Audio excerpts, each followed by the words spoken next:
Enquanto o Brasil de Lula e Haddad teve o maior déficit fiscal da história em 2023, a Argentina de Milei conseguiu entregar um resultado fiscal surpreendente.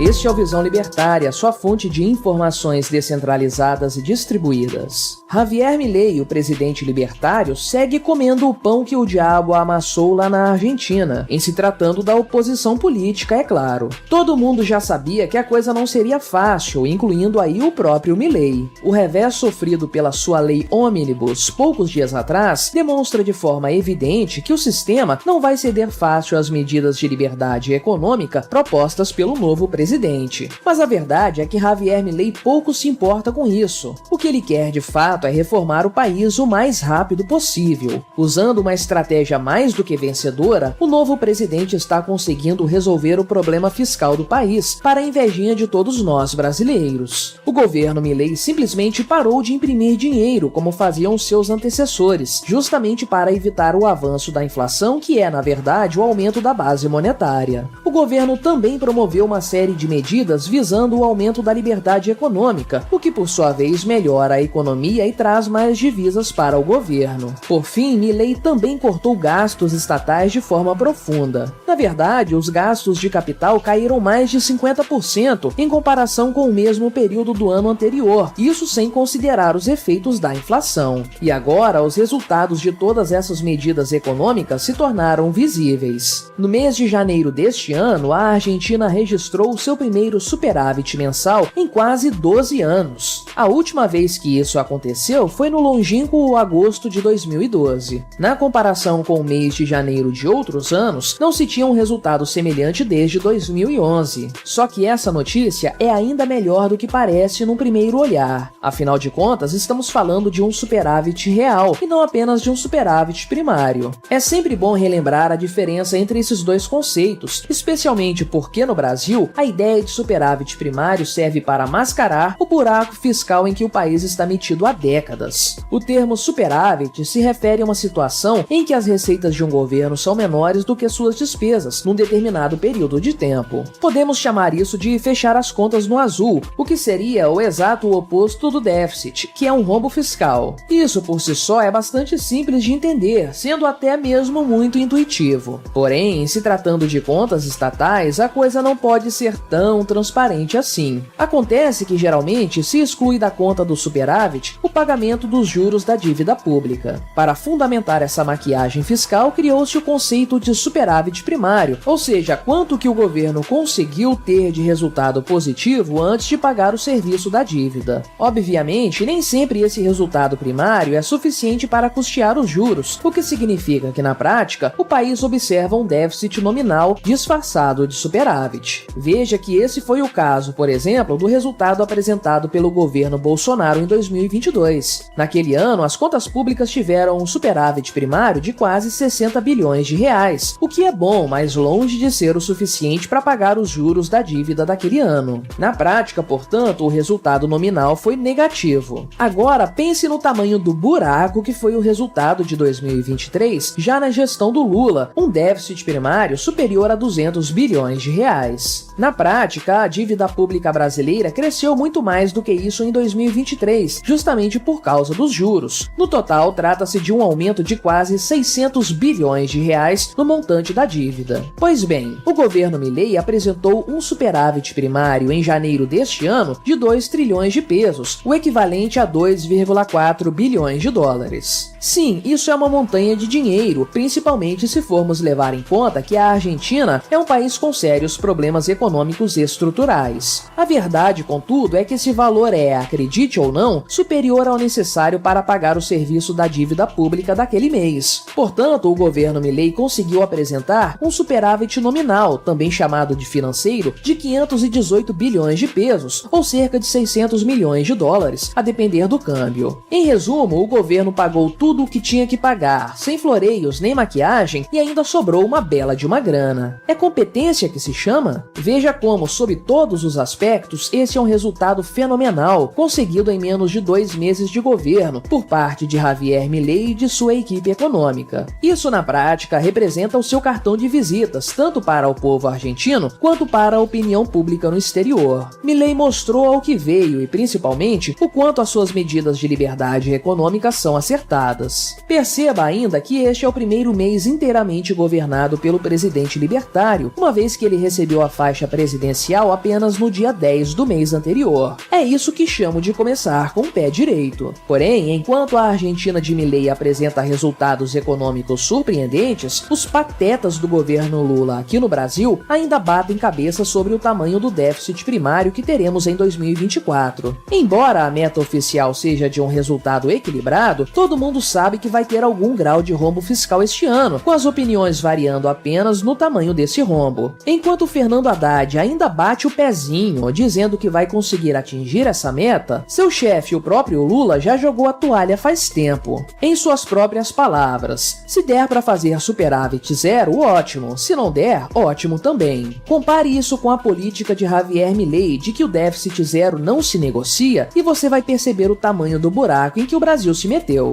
Por aqui, a estratégia adotada pelo governo do Molusco é oposta àquela do presidente libertário. Lula e sua trupe tentam a todo custo aumentar a arrecadação estatal, principalmente por meio de impostos incidindo sobre absolutamente tudo. Comprinhas na Shein, dividendos e JCP, apostas online, nada escapa da sanha arrecadatória do governo Lula. Já a ideia de cortar gastos, bem, isso nem pensar. Nenhum petista jamais vai aceitar a possibilidade de o Estado cortar na própria carne para controlar a questão fiscal. Obviamente, por seguir o exato caminho oposto de seu par argentino, Lula está levando o Brasil para o desastre. Só que isso, sem dúvidas, vai ser uma tragédia para a imagem do petista, e não tem IBGE que dê conta de maquiar números tão ruins. A comparação do governo brasileiro com o governo argentino será inevitável. Todos perceberão que Lula não vai conseguir fazer em 2 anos o que o Milei fez em apenas 2 meses de mandato. E todos também se lembrarão de que a Argentina que o presidente cabeludo recebeu de seus antecessores é uma tragédia completa. Obviamente, isso não se aplica ao Brasil que Lula herdou de Bolsonaro, que ia muito bem das pernas, obrigado. Pois então, o que explica a discrepância de resultados entre os dois presidentes? A resposta é muito simples. O governo Lula sofre de um crônico problema de incompetência em matéria econômica. Tudo o que o Molusco e sua gentalha têm feito até o momento é repetir os erros do passado para levar o Brasil para o mesmo buraco em que o petismo o enfiou uma década atrás. Desta vez, contudo, o governo petista parece estar indo com ainda mais sede ao pote. Enquanto isso, Milei continua fazendo certo de forma rápida, como deveria ser feito, e sem se preocupar com a oposição escandalosa. O presidente libertário mostrou o caminho a ser seguido para quem quer recuperar uma economia, redução do tamanho do Estado e promoção da liberdade econômica. E isso é apenas o começo dessa história.